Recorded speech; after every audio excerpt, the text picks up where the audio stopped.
الحمد لله نحمده ونستعينه ونستغفره ونؤمن به ونتوكل عليه ونعوذ بالله من شرور أنفسنا ومن سيئات أعمالنا من يهده الله فلا مضل له ومن يضلل فلا هادي له ونشهد أن لا إله إلا الله وحده لا شريك له ونشهد أن سيدنا وسندنا وإمامنا وشفيعنا ومولانا محمدا عبده ورسوله قال الله تبارك وتعالى في القرآن الكريم أعوذ بالله من الشيطان الرجيم بسم الله الرحمن الرحيم ولقد قال لهم هارون من قبل يا قوم إنما فتنتم به وإن ربكم الرحمن فاتبعوني وأطيعوا أمري صدق الله العلي العظيم.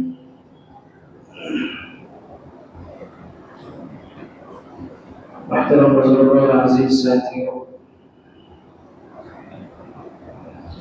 حضرت موسیٰ علیہ السلام کے واقعے کا بیان چل رہا ہے۔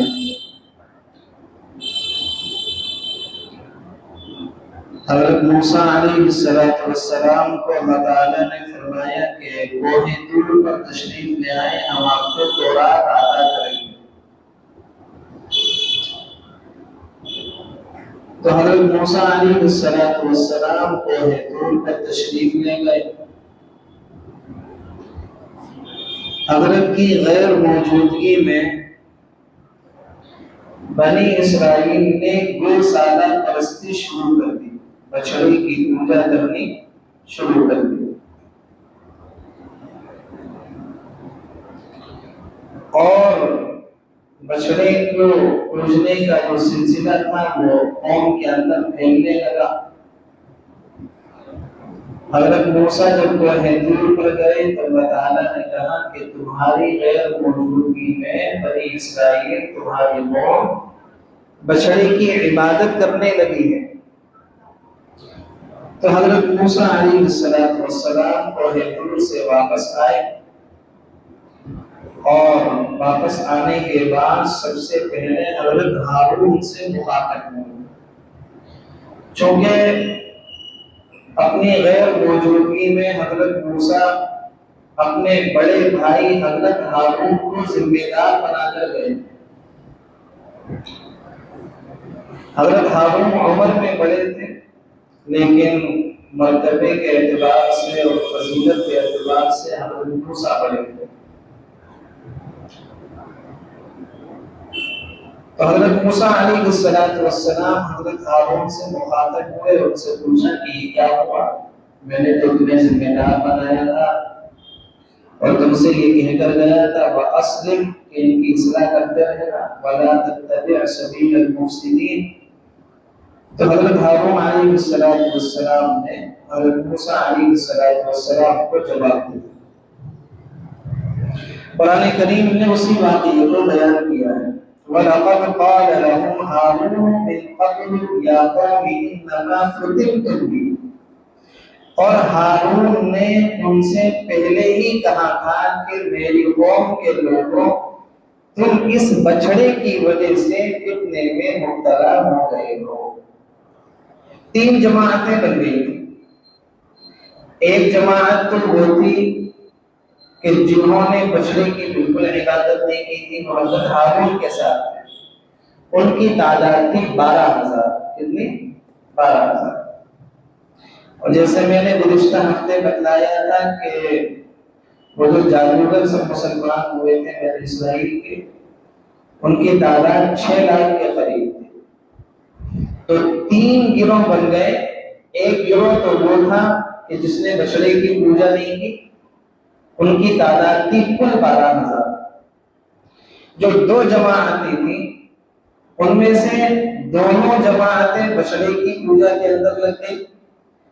حضرت ہارون نے جب سمجھایا تو ایک جماعت کے لوگ کہنے لگے کہ حضرت موسیٰ جب آ جائیں گے اور ہمیں منع کریں گے تو ہم رک جائیں گے ورنہ ہم عبادت کریں گے۔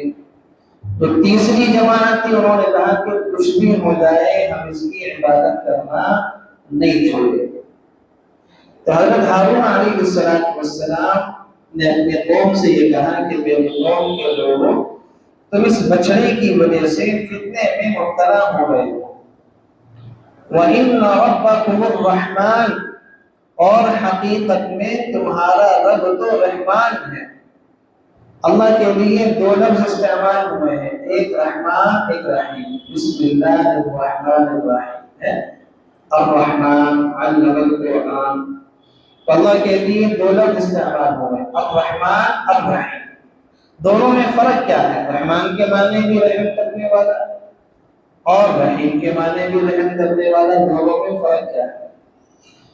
امام فخر الدین علامہ رازی رحمۃ اللہ علیہ نے لکھا ہے کہ رحمان کہتے ہیں اس کو جو بن مانگے عطا کرے، اور رحیم کہتے ہیں اس کو جو مانگنے سے عطا کرے۔ تو اللہ تعالیٰ نے ہمیں بے شمار نعمتیں ایسی دی ہیں جو بن مانگے دی ہیں، جیسے ایمان کی نعمت، اسلام کی نعمت، دیکھنے کی نعمت، سننے کی نعمت، کھانے کی نعمت، یہ تمام نعمتیں اللہ نے بن مانگے ہمیں دی ہیں۔ اس کا تعلق رحمان سے ہے کہ رحمان کہتے ہیں اس کو جو بندوں کو بن مانگے، اور جو آدمی دعا کر کے اللہ سے مانگے اور اللہ مانگنے سے بھی اس کو کہتے ہیں رحیم۔ حضرت ہارون نے جو یہاں پر لفظ استعمال کیا ہے، رحمان استعمال کیا ہے کہ ہمارا پروردگار وہ ہے جو بن مانگے دیتا ہے۔ وَإِنَّ رَبَّكُمُ الرَّحْمَنُ، اور حقیقت میں تمہارا رب تو رحمان ہے۔ فَاتَّبِعُونِي وَأَطِیعُوا أَمْرِی، اس لیے تم میرے پیچھے چلو اور میری بات مانو، بچڑے کی پوجا، اس کی عبادت کرو۔ لیکن قوم سننے والی کہاں تھی؟ اس لیے کہ وہ اکثریت میں ہے، اور ظاہر سی بات ہے کہ اس کی محبت کو شیطان نے ان کے دلوں کے اندر ڈال دیا تھا، تو انہوں نے حضرت ہارون کی بات کو نہیں سنا۔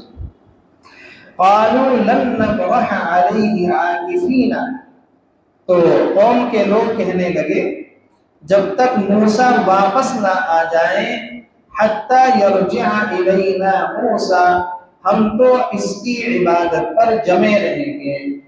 2 گروہ تھے نا، ایک نے کیا کہا تھا کہ موسیٰ آ جائیں گے، منع کر دیں گے، ہم عبادت کرنا چھوڑ دیں گے، اور دوسرے نے کہا تھا کہ ہم تو اس کی عبادت کرنا نہیں چھوڑیں گے۔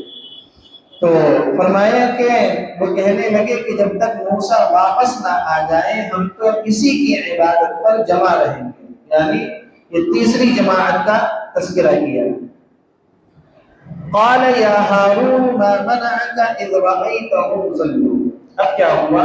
حضرت موسیٰ واپس آئے، اور حضرت موسیٰ سب سے پہلے اپنے بھائی حضرت ہارون کی طرف مخاطب ہوئے، ذمہ دار ان کو بنا کر گئے تھے۔ اس سے یہ بھی پتہ چلتا ہے کہ آدمی جب کہیں باہر جائے تو اپنے پیچھے کسی کو ذمہ دار بنا کر جائے، جیسے حضرت موسیٰ نے حضرت ہارون کو بنایا تھا۔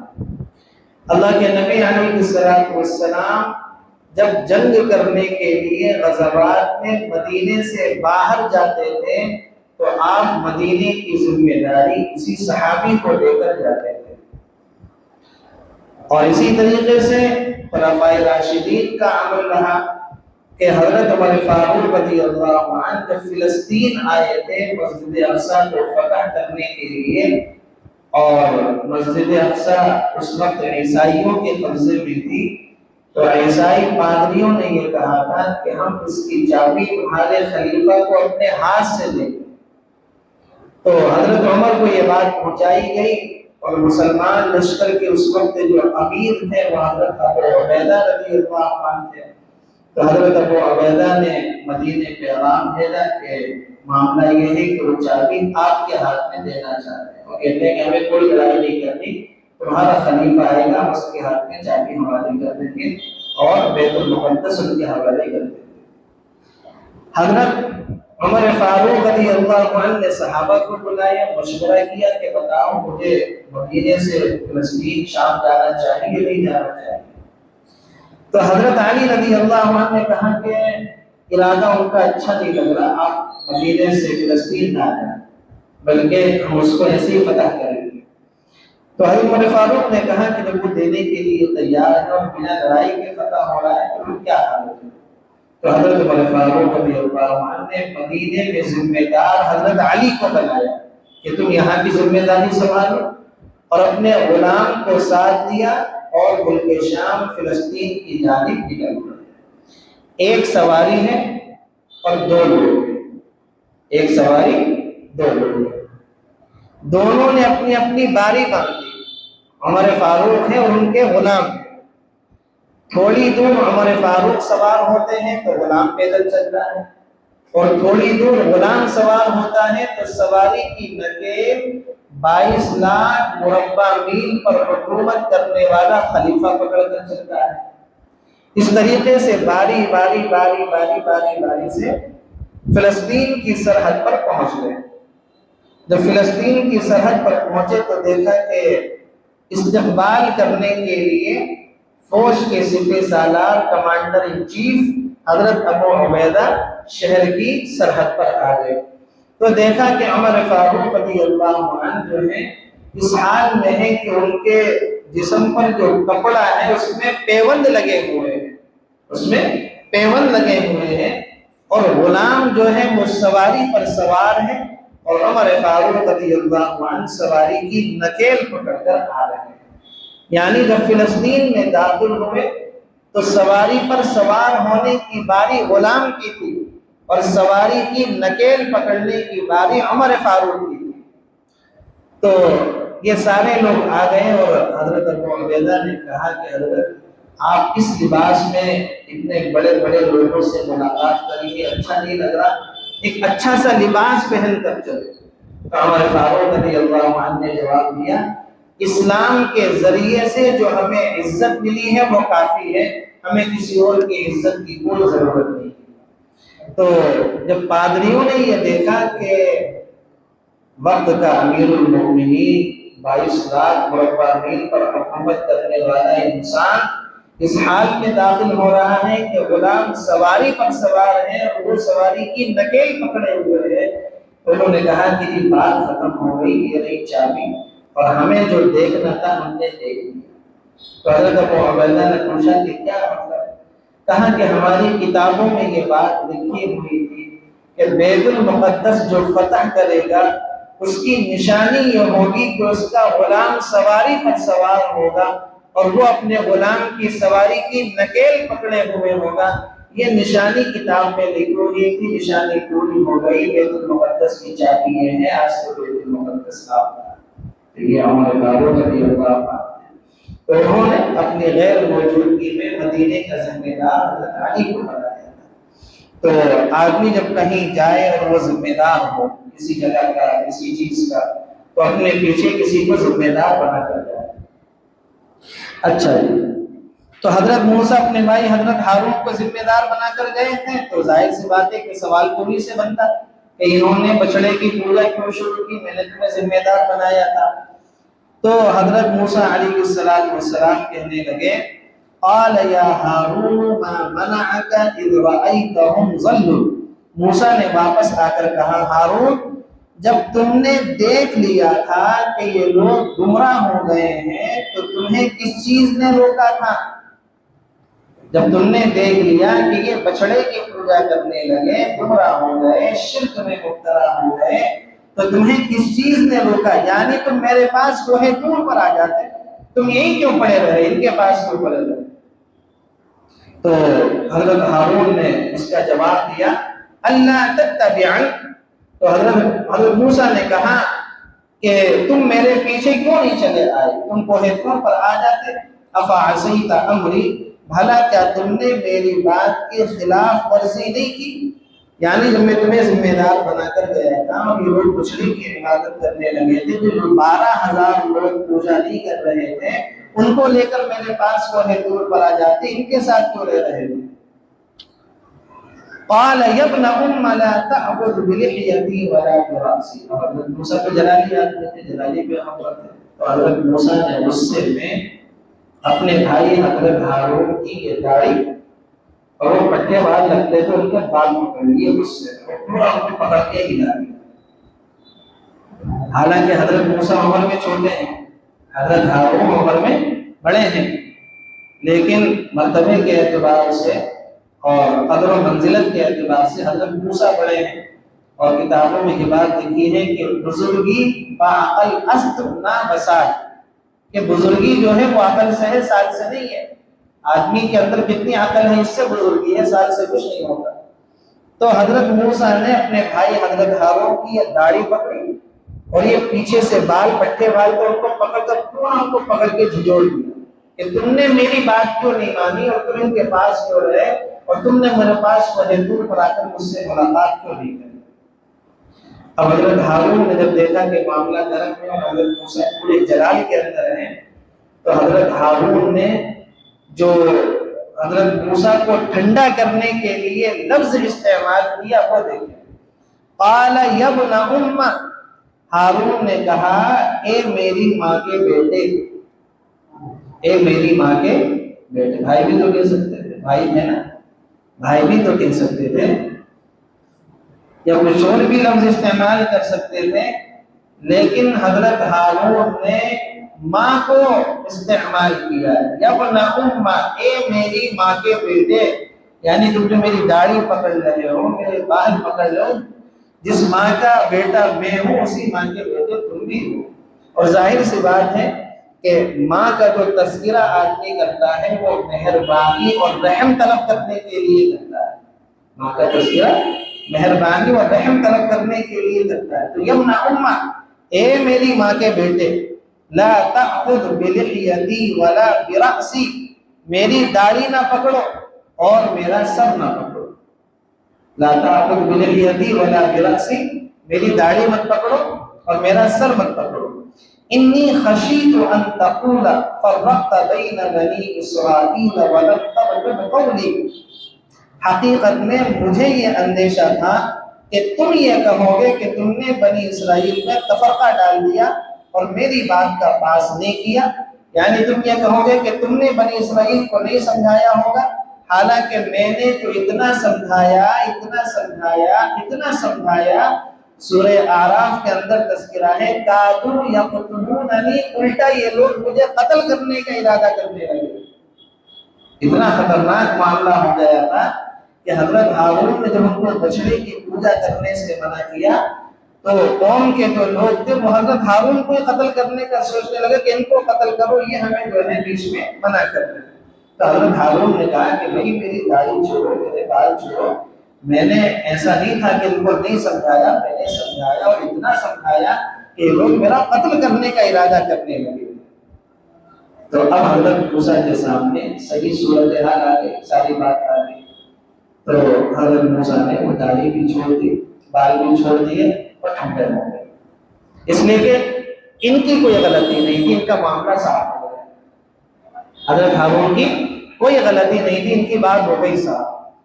اب جو اصل فتنہ پھیلانے والا تھا سامری، جس نے بچڑا بنایا تھا سونے کا، وہ تھا اصل فتنہ پھیلانے والا۔ تو حضرت موسیٰ سامری کی طرف متوجہ ہوئے۔ قال فما خطبك یا سامری، حضرت موسیٰ نے کہا کہ اچھا سامری تو بتا تجھے کیا ہوا، تجھے کیا سوری، تجھے کیا سوری کہ تو نے جو ہے بچڑا بنا دیا اور اس کے اندر حضرت جبرائیل علیہ السلام کے گھوڑے کے پیر کے نیچے کی جو مٹی تھی، جو جس میں گھاس اکھاڑتی تھی، مٹی کو تو نے بچڑے میں ڈال دیا تو اس کے اندر جان پڑ گئی۔ تو بتا تو نے کیوں کیا، تجھے کیا سوچی تھی جو تو نے بچڑے کی عبادت میں سب کو لگا دیا۔ قال فما خطبك یا سامری، اچھا تو سامری تو بتا تجھے کیا ہوا۔ قال بصرت بما لم يبصروا به فقبضت قبضة من اثر الرسول فنبذتها وكذلك سبلت لي نفسي۔ سامری نے کہا، وہ بولا میں نے ایک ایسی چیز دیکھ لی تھی جو دوسروں کو نظر نہیں آئی تھی۔ حضرت موسیٰ اپنی قوم کے ساتھ جب مصر کو چھوڑ کر جا رہے تھے اور فرعون حضرت موسیٰ کا پیچھا کر رہا تھا، تو حضرت موسیٰ کے لشکر میں حضرت جبرائیل بھی تھے۔ حضرت جبرائیل کو لشکر والوں نے نہیں دیکھا تھا، سامری نے دیکھ لیا تھا، تو سامری اسی کو کہہ رہا ہے کہ میں نے ایک ایسی چیز دیکھ لی تھی جو دوسروں کو نظر نہیں آئی، جبرائیل دوسروں کو نظر نہیں آئے، میں نے دیکھ لی تھی۔ فَقَبَضْتُ قَبْضَةً مِّنْ أَثَرِ الرَّسُولِ، اس لیے میں نے رسول کے نقش قدم سے ایک مٹھی اٹھا لی۔ حضرت جبرائیل جس گھوڑے پر جا رہے تھے، ان کا گھوڑا زمین پر جہاں پیر رکھ رہا تھا تو وہاں کی مٹی ایک دم ہری ہو جاتی تھی، وہاں پر گھاس نکل آتی تھی۔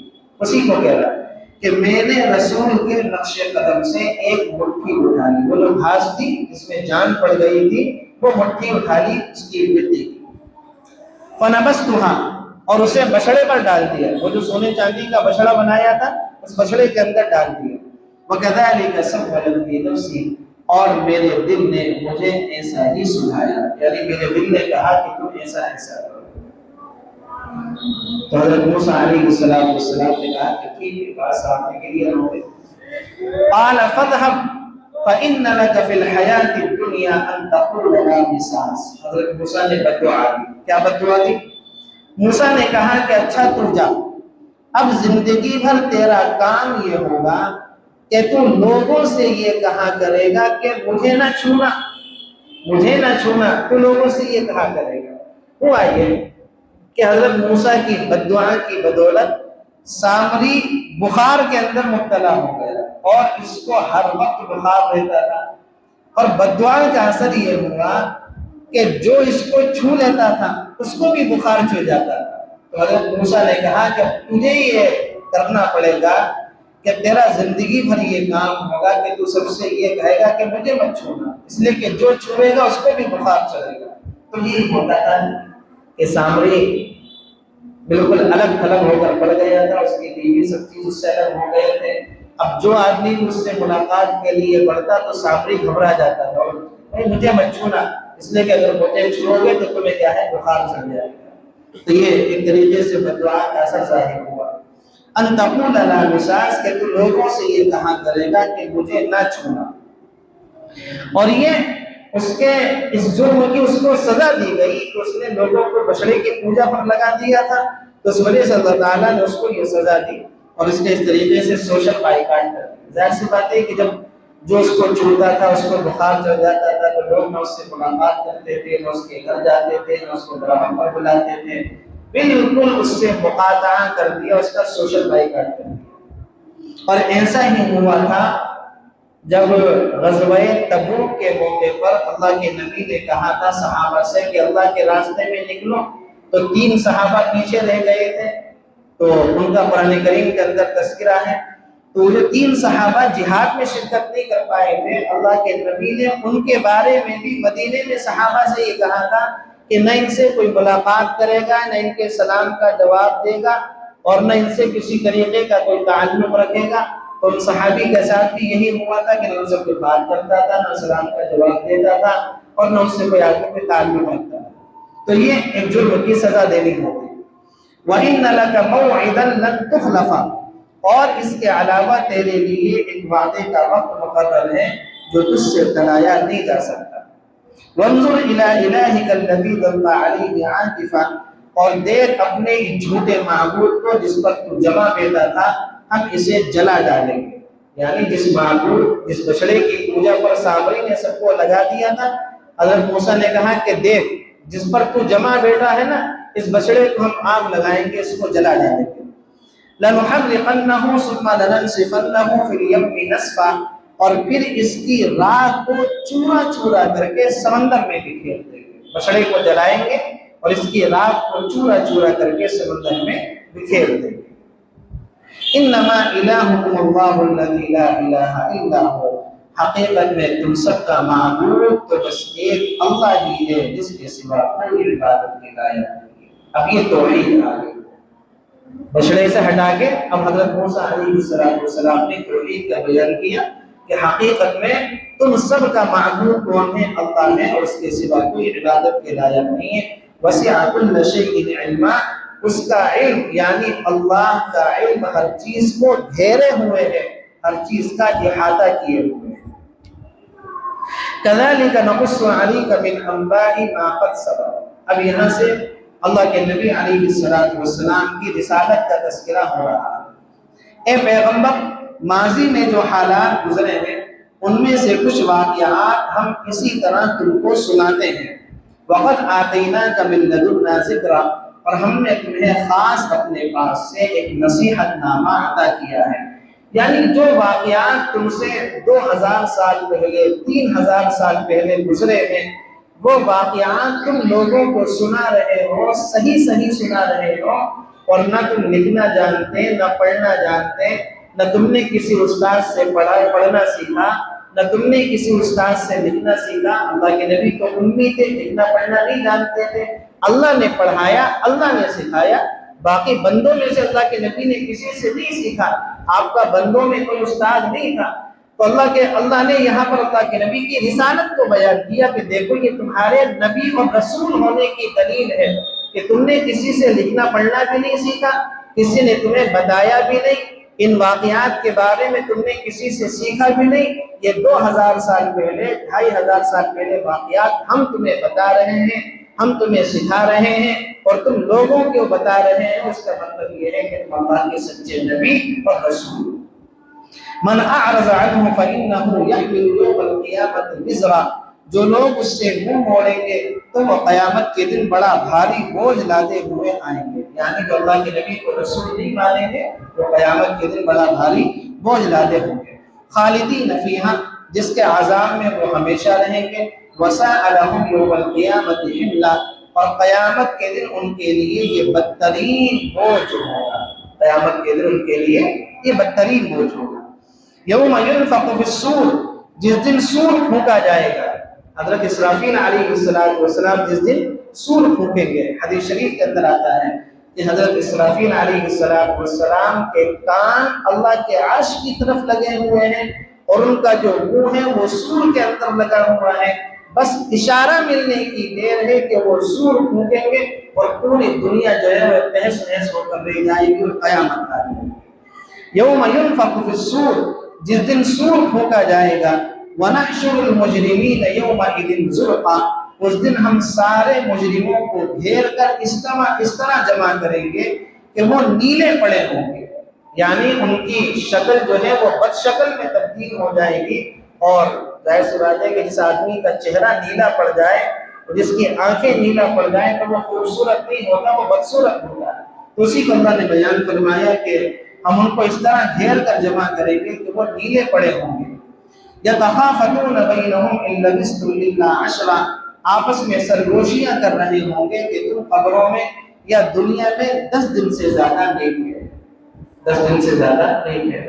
جب قبروں سے اٹھ کر جائیں گے میدان محشر کی طرف تو آپس میں کیا کہیں گے کہ شاید ہم قبروں میں یا دنیا میں 10 دن رکے، حالانکہ کوئی 50 سال گزار کے جا رہا ہے، کوئی 60 سال گزار کے جا رہا ہے، کوئی 70 سال گزار کے جا رہا ہے، اور قبر کے اندر کوئی 100 سال رہے گا، کوئی 200 سال رہے گا، کوئی 500 سال رہے گا، لیکن حالت اتنی خراب ہوگی کہ جب قبروں سے اٹھیں گے تو کیا کہیں گے کہ شاید ہم دنیا میں یا قبر میں 10 دن گزار کے آ رہے ہیں۔